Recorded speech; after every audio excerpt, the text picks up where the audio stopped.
Good morning, students. Welcome to the shop. Today we're going to do a checkup on a motorcycle and a brake service. Here's the fleet that I care for. There's 30 or so bikes in all, and they all require maintenance every single year.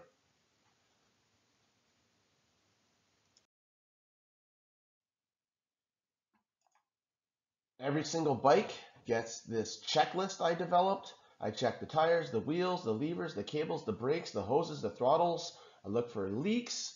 I check the frame, the suspension, the chains, and all the fasteners. And on top of that, if you did get a safety inspection for a motorcycle, you would also have to make sure that all the factory prescribed lights, signals, and horns work.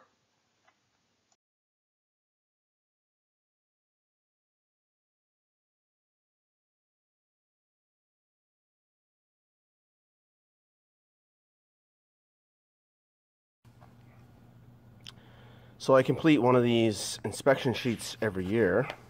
So they pile up over the years.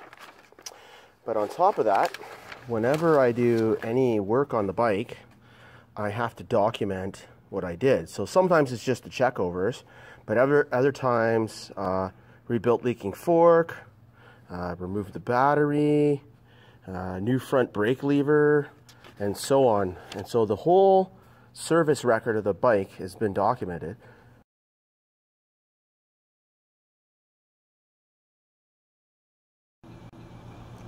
Today I'm working on Tyler. Tyler the bike. Tyler needs new brakes. Here's a close-up of the rear brake fluid reservoir, and you can see the brake fluid is at the lower limit. That's an indication that your brakes are worn because the pistons in the caliper are pushed out. You don't need to add fluid. When you change your brakes, the level will be restored in your master cylinder. If you're losing fluid, if it's leaking out, you got a way bigger problem than worn brakes. Here's the front brakes on a motorcycle.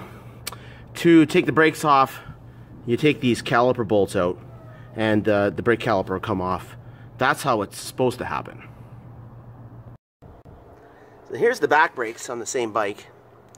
The caliper mounting bolts are hidden behind the muffler pipe here. So to get the caliper mounting bolts out, we'd have to take off the mounting bolts for the pipe and the clamps, and that's a whole bunch of fasteners to mess with. I found an easier way. We can take the rear wheel off, and the caliper is mounted on this bracket here. We can get the caliper off with only taking off one fastener. So that's the easiest way to do this. To do the brake job, we need to get the back wheel off the ground. The easiest way to do that is to use a jack and jack somewhere behind this kickstand. So I'm going to go onto the other side of the bike and set the jack up on something behind the kickstand. So here is the linkage right here, and if I jack up on that, it's going to put more weight onto the kickstand, and it's going to lift that rear tire. So now the tire's off the ground, and we can remove that axle and take off the caliper. Okay, first we got to take this cotter pin out. Always replace the cotter pin with a new one, so I have a new one on hand here already. And the best tool for this is a diagonal cutter. People think they're just for cutting, but they actually grip things like cotter pins really good. So this is the correct tool. You stand up these wings using your pliers, like so, and then the teeth of the diagonal pliers can dig into that cotter pin, and you use it as a lever to remove the cotter pin. Easiest way to get that done. When you take the wheel off a motorcycle, you don't need to touch the adjustment of the chain. There's a method to do this, to take the wheel off and the chain off without messing with anything, and that's the proper way to do it. Okay, we're going to pull the axle all the way out of here. Should just slide right out of the bike here. way out. Piece of cake. That allows us to move the wheel forward now into the swing arm because it's not engaged in the tensioners anymore. Then we just dislodge this chain so it's out of the way, and off comes the wheel. Piece of cake. When you put the wheel down, never put the disc facing down because that'll touch the ground and you could bend it and damage it. You want to put the sprocket side down. Just like that.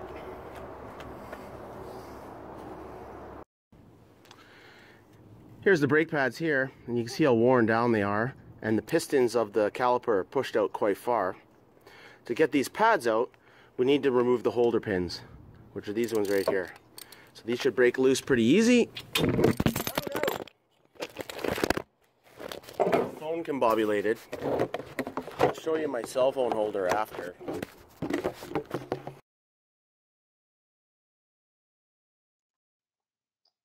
Okay, to take the pads off, you need to pull these pins out. And when we put the pins back in, we're going to set them at proper torque. Whenever you take apart brakes, axles, or parts on a motorcycle or vehicle, you need to set the fasteners at proper torque. When you stress those fasteners, you damage the threads, and that's when things fall apart. To get this caliper ready for the pads, we need to press the pistons back in. I'm going to gently depress the pistons, and I'm going to push the first one in and then the second one in, and I go back and forth a couple times because they kind of are connected with hydraulic fluid.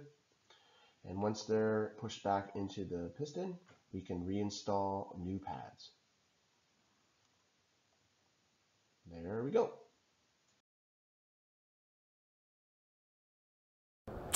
So the service limit for the thickness of the material is 1 millimeter. And so these are a little bit thicker than 1 millimeter, but the students that use these bikes are really hard on these brakes. I did the course, all I did was ride the brakes all day. So I don't think this would make it through the season. So instead of putting somebody at jeopardy where this wore out too much in the middle of the season, we'll just put on new brakes and I won't have to worry about that until my checkup next year. As an indication of abuse, this bike has 3,800 kilometers, under 4,000 kilometers, and the pads are worn out. And that's why I change them when they get kind of low, because they don't last long when you're learning and hitting the brakes all the time. When you install your pads, you got to put one in at a time, and you got to match the curve to the rotor. So you can see this one here is curved, you know, because the rotor spins right here. Here's the axle hole right here, and there's your rotor, so it's curved in the shape of the rotor. Then we can engage the other one like that, and then they both need just a little bit of downward pressure so that we can put these pins back in. There's one, and there's two. I looked up the spec for torque for these pin bolts, and it's 13 foot-pounds. 13 times 12 is 156. So you can see the 55 mark meeting the squiggly line, meeting the center line, and I got it at 1, so that's 156. So we just tighten these up right here, and we're going to listen for the click. That's it. So easy to over tighten. Doesn't feel like very tight, but you just follow what you see in your manual. After putting the brake caliper in the right spot and the chain back on, you just gotta put the axle back in.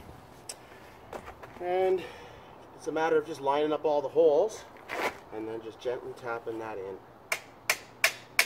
You have to hit it anyhow. After putting the brake caliper in the right spot and the chain back on, you just gotta put the axle back in. Before I torque the axle to 72 foot-pounds, I have to pull the axle tight against these adjusters. So I didn't touch the adjustment on here, but it's loose because I need to pull the axle this way. So the easiest way to do that without damaging anything is take a rag, put it between the sprocket and the chain, and then rotate the wheel, and that'll pull it forward, and now there's no play in those adjusters. Got the wrench set at 72, so I'm ready to torque the axle. Gonna rotate the wheel against that rag to keep it nice and tight, the adjuster's nice and tight, and then I go ahead and torque that back.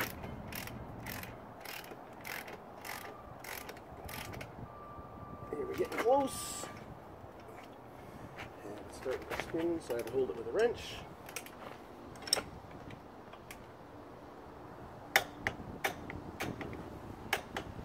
There we go. Always use a new cotter pin every time. It's a safety thing. It holds this nut from falling off. Imagine going full tilt on this bike and the axle nut coming off. So it's torqued. Now this is the safety mechanism that keeps it from falling apart. Now, the ears on this are way too long. If I just left it like that, somebody would snag that on their leg and cut their leg open. So the best way to trim these off, I found, is to take a sharp chisel, and this is an old wood chisel, but you can use a metal chisel, and I'm just going to lay this where I want to cut this cotter key off and give it a good hit. And it chops it off and it tucks it in all at the same time. So I'm going to do the same with this one. I'm going to hammer it down into the corner and then cut it off. There we go. Nice and neat. No one's going to cut their leg. Before you go flying down the highway, got to pump your brakes back up because we pushed those pistons in. So a couple pumps on here. Got good pedal pressure. This bike's ready to go.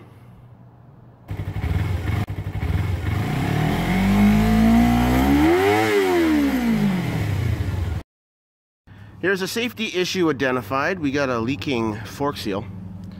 The seal here is leaking, and you can see the evidence, all the goop. And what happens on a front fork is when it leaks down and sweats down the side of this, it can contaminate your brakes, and then your front brakes don't work so good. This is on the left side, the brake's on the right, but still a safety issue. So we got to take this motorcycle apart and do that fork. Yeah, so I forgot to bring a hammer, so got a brick, gotta tap it in. Should have brought a hammer. Okay, students, that's the end of my brake service and checklist videos. Find the test on Edsby, or have a good time at your motorcycle training course.